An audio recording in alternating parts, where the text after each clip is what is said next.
Good morning. So today is a free day and not part of the race.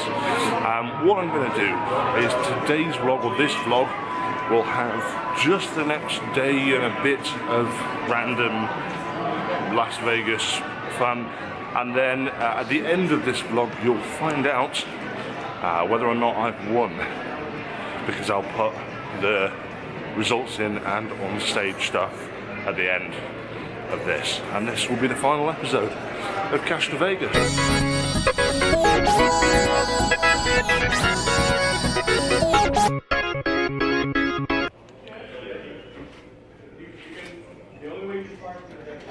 One thing that's really interesting is you can pay by contactless down there, so Jordan would have been fine during this challenge, but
well, that was the first time I've shot a gun. I shot the Tokarev T-33, which is the pistol, and the reason I shot that was because they use that in the Kingsman films, or a model of it, and I shot a old Western rifle, which I've always fancied shooting, and believe me, that was incredibly fun. I kind of want to do it again. Maybe tomorrow. Ben? Cool. Go on. Oh. We're just in a Jeep now, on the way back to the Venetian. Here's your seatbelt. That's There's one for everybody. that looks safe.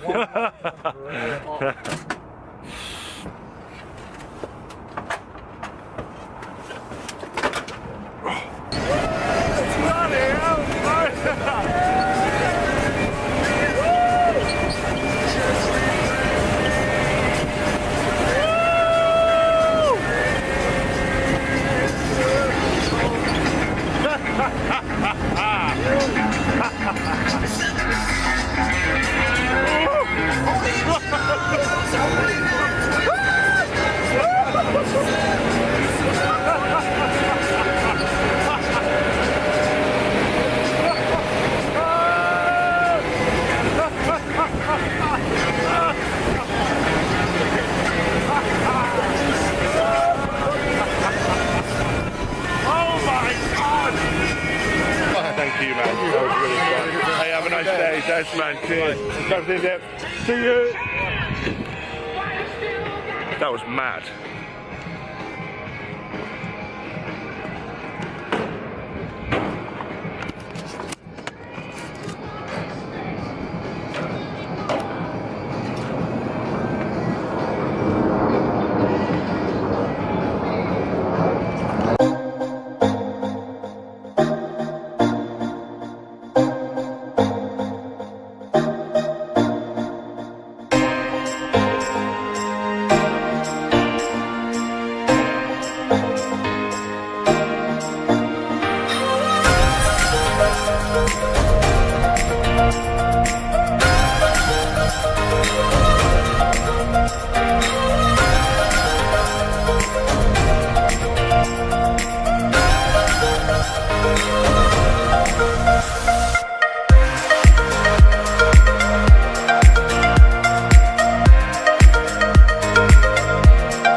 speaking and find out what position I've come.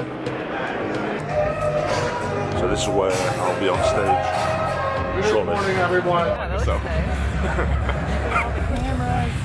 Just waiting to go on stage now. Only a couple of minutes. Awesome. What would the world be like if you only had one way to pay? Money 2020, in partnership with Fintech Finance, decided to find out. On Wednesday of last week, October 18th, our brave group of racers started their 2,300-mile journey from the Cybos conference in Toronto to here in Las Vegas. Each racer was only allowed to use one payment method during the trip. Who finished first? Coins, Bitcoins, cards, or gold? Over the last 7 days, each racer posted daily video logs and completed daily challenges that tested their payment methods on their way to the Venetian. Here to tell the story and reveal the winner of the Money 2020 payments race is Ali Patterson, Editor-in-Chief of Fintech Finance. Please welcome Ali Patterson.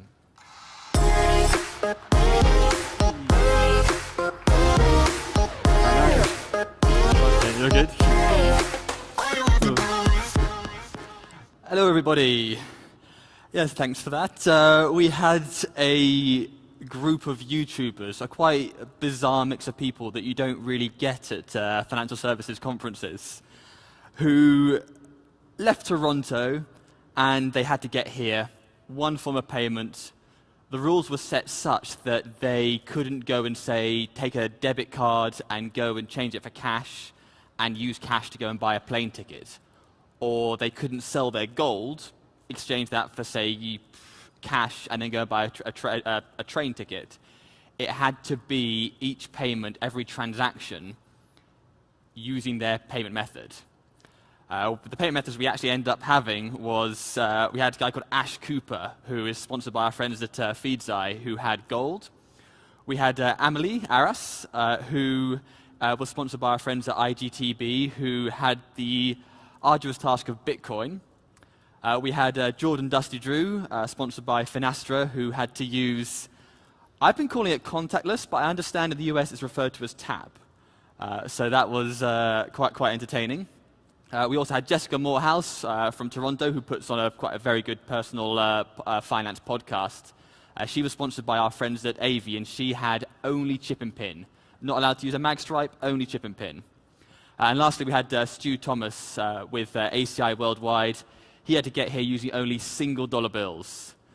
Some of these were returning from the Money 2020 Copenhagen race that we did a couple of months ago. But the first thing I want to do, I want to show you guys kind of the first highlights from the first couple of days of the race. So can we play the first part? We've got 5 racers lined up waiting for a signal. Over the following 7 days, our group can use any transport available to them. The end goal? Arrive at the bright lights of Las Vegas, Nevada. Here's the catch. Each racer is only able to use a single form of payment. So, who will make it all the way to the finish line? All will be revealed in the payments race. $1 bills. Gold.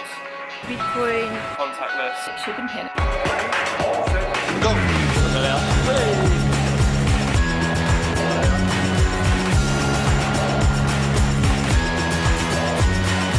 Race is on! Yeah. Playing with Bitcoin. There's 100. I'm so sorry. I am so sorry. It's bloody embarrassing.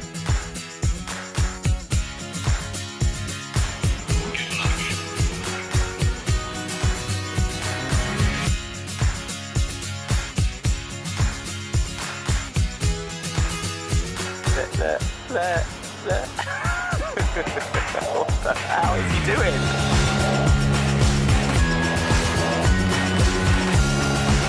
That Niklaus Museum. Can't believe I made it!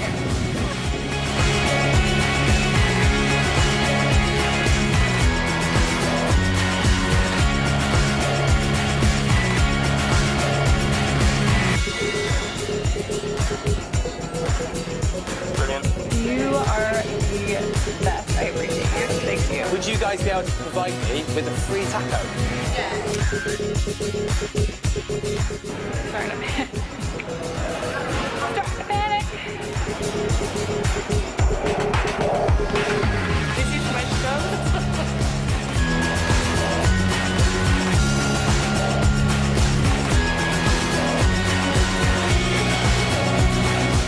Is the most picturesque place I have been to in a long time.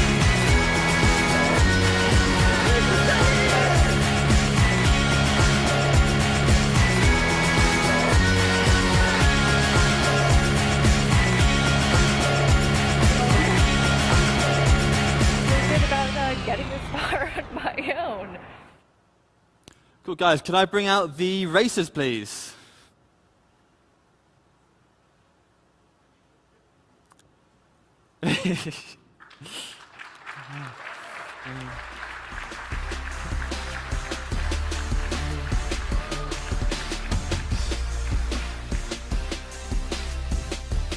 Just to very quickly introduce the racers, we have got Ash here, Amelie, Jessica, Stu from Stu's Reviews, Jordan, and Dan. But I'll come to these guys in a bit because it's been quite dramatic, to say the least.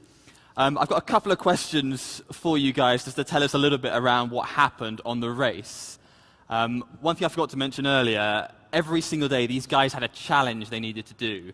And that challenge on the first day was to get some people giving them tips and advice and wishing them good luck. The second day, thanks to the amazing guys in Ohio and Jobs Ohio, they had to get a selfie wearing an Ohio hat. They also had to send something to Singapore. It could be anything to anyone in Singapore. They had to tell us about their biggest failure, how much money they had left in Singapore dollars, all to tie in with Money 2020 over in Asia. And they also had to get a selfie in the Grand Canyon, using only their solo form of payment. Ash, for you on your journey, what for you was the hardest thing about only using gold to get from Toronto to Las Vegas? Where do I start? I think the hardest thing is it's not accepted anymore. So it's convincing people that it's real gold and not just chocolate coins. So that for me was really difficult. But I mean, I think the people being so nice and understanding is what kind of got me here. Really, I don't think it was so much the gold. Cool. And Amelie, you were using Bitcoin. For those of you who don't know, on the previous race to Copenhagen, we had somebody using Bitcoin to get from London to Copenhagen. They didn't get outside the M25. They didn't get anywhere at all. But Amelie is with us today. How did you find using Bitcoin? Did you have to explain to people what it was, or? Bit what? bit what? What coin? So that was, I think, like the big struggle is people just don't know what Bitcoin is. And if you show them a chip, little chip with like a B on it, they're going to believe that this is Bitcoin. So like to explain, it's virtual, it's on a wallet, it's all mobile. It's just people don't get it. It's all this cryptocurrency funny money, isn't it? Yeah. I think same as Ash, literally the only thing that got me here is the people that are in Bitcoin. So like the people that already know about it. And it's so easy like to send the money from like one wallet to another. So yeah, it was literally just that. If you guys look on Twitter under the hashtag M2020race, you'll see that there's been a real community of Bitcoin enthusiasts who've been rallying around Amelie. So yeah, someone met me actually.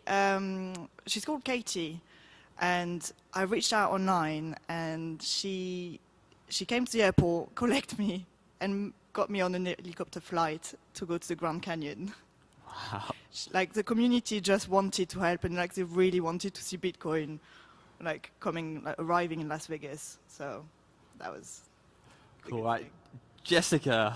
Obviously, you had chip and pin or EMV. Yeah. And chip only, no mag stripe. Yeah. What was people's reaction when you said, "Oh, can I've only got to use the chip"?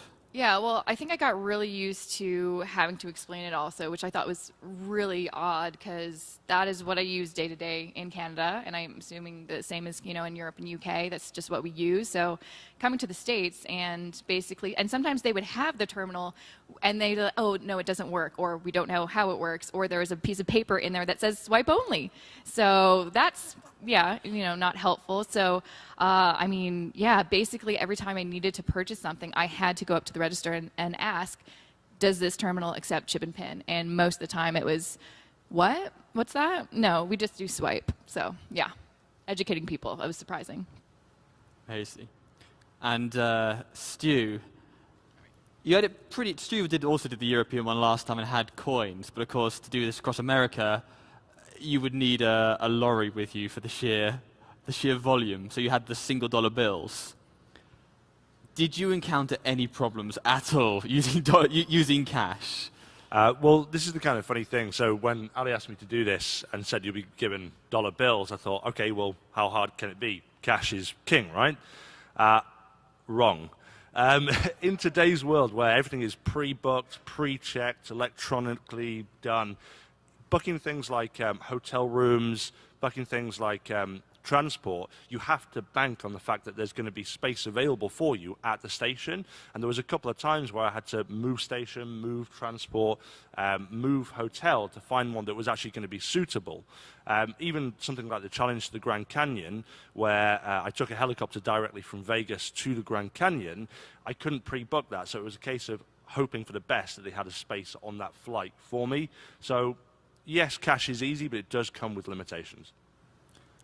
Speaking of limitations, there's a reason why there are two people on here with the word contactless across their T-shirt, or tap. Jordan, how did you get on using contactless in the US? So I think pretty similar to Bitcoin. It was just no one knew what it was. And every time, I was fine getting out of Toronto, but as soon as I got into the US, getting out of anywhere or getting into any sort of accommodation, just no one knew what tap was or contactless. Some people knew what Apple Pay was, but then when I went to use it, it just wouldn't work. And it was just, like Jess said about chip and PIN. When I'm back at home, I use tap or contactless for pretty much everything. But as soon as I got into the US, just no one knew what it was, or no one wanted to hear what it was, and I just couldn't get anything or get anywhere. So that's why there's two of us. And Dan then luckily stepped in and took over from Jordan. Dan, how did you find using contactless? Very similar sentiment. It just doesn't exist over here. For the European one, contactless came second in the total race itself. And I was expecting contactless to do very, very well here in the US, but yeah, I was very wrong there. I've got to really take my hat off to you guys for sticking at it for as long as you did, because it was bloody tough. If you have a look at some of Jordan's videos, he's there trying to tap with a contactless ring, trying to tap with a card, trying to use Apple Pay, but it just was not accepted anywhere. So the one thing I really want to take away from this is, if you're a bank or a merchant, please speak to Finastra. Please get tap working, because it's so easy, and it makes, coming from the UK, it's my default form of payment, and it's just such a breeze. To move on a little bit around this, I want to talk a little bit mostly around to the guys that did it last time. What was the biggest difference between traveling in the US compared to traveling across Europe? So in Europe, it was quite, I wouldn't say it was easy, but I used my brain, and I went to a gold merchant's and I asked them whether or not they would take my gold off me and not give me cash, but just pay for my flights to get me to Copenhagen. Done. Just like that. And I was there.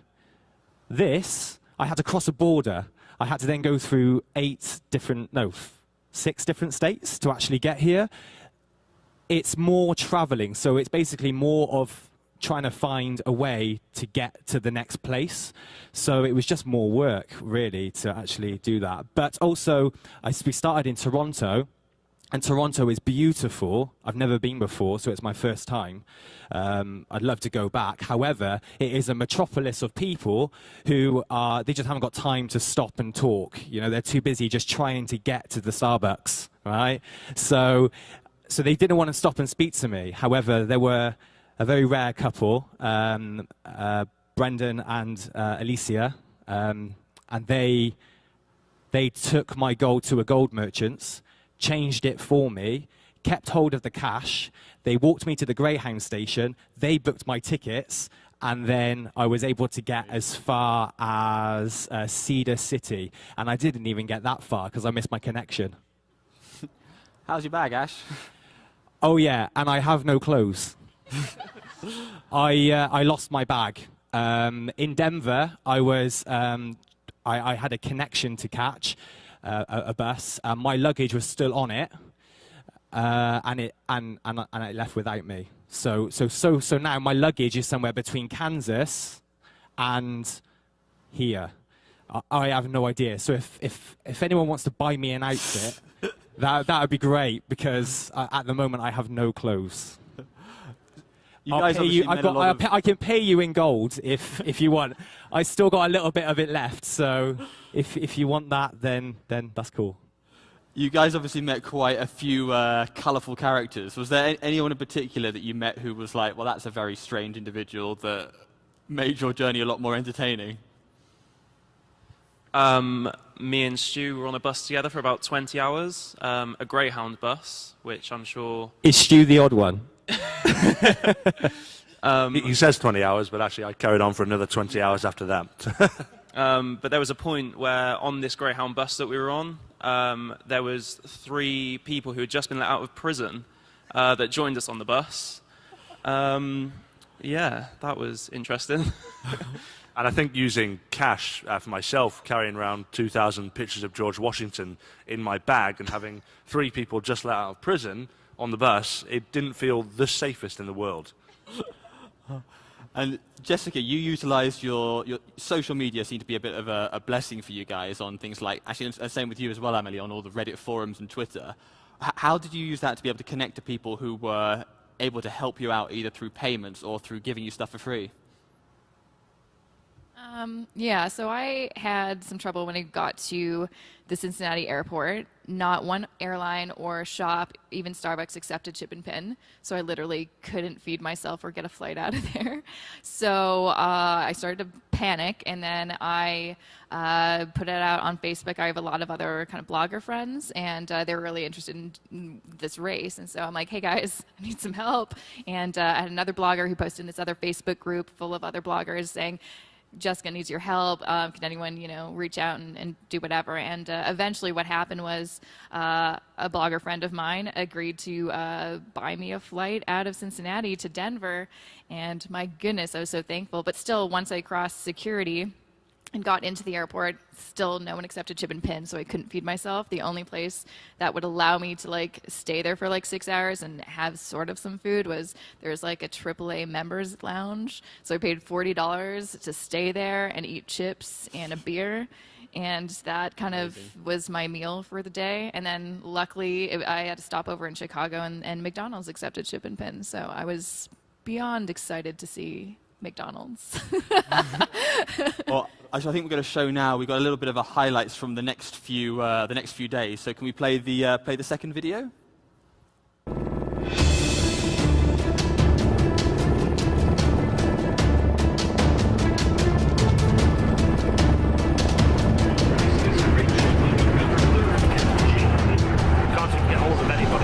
So I don't know if Emily is one.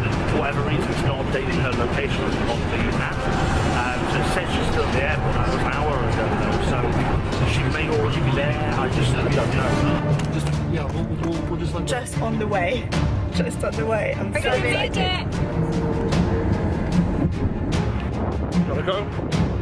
I'm just heading right now to the entrance. Sorry, guys, where's the entrance? No? This way? Skip left, take right, and right.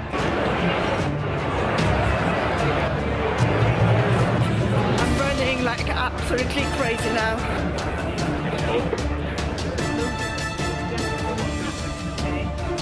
Hey mate, we're going to this Astra booth in the middle of the exhibition hall. Right, thank you mate. Christ.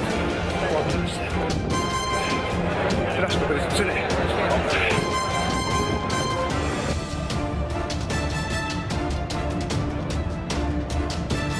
Did I win? Have I won? Have I won?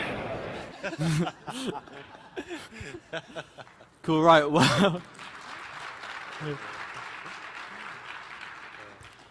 These guys were all awarded a mixture of points for completing their checkpoints, as well as a varying degree of points for coming first, second, third, fourth, fifth, of who can get here the fastest. With that in mind, unfortunately, and it pains me to do it because I love using it, contactless came last because they were unable to complete the race. But that's not a reflection on you guys. Come on, America, sort out your tap network, it'll be amazing. And that ties in as well with what Fitbit was saying earlier, because that would be phenomenal to have that. In fourth place was actually Jessica using chip and pin. So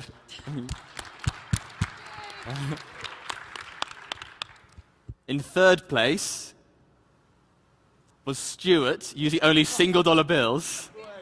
However, he did spend about half as much as everybody else. Which means it's down, believe it or not, between gold and Bitcoin, which gold came first last time, Bitcoin came last, so I love that they're in the top two. And by a smidgen, and I mean 2.5 points. In second place is gold, which means that the winner of the payments race 2017 for Vegas is Bitcoin.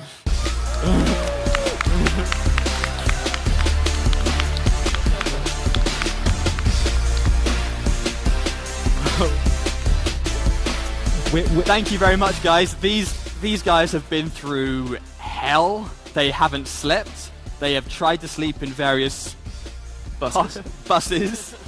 And the one thing I do want to ask, I know we're running low on time, you guys up for doing Asia? Yes! That's a trap. That's a trap. You tried to trap us there. That's you all heard that.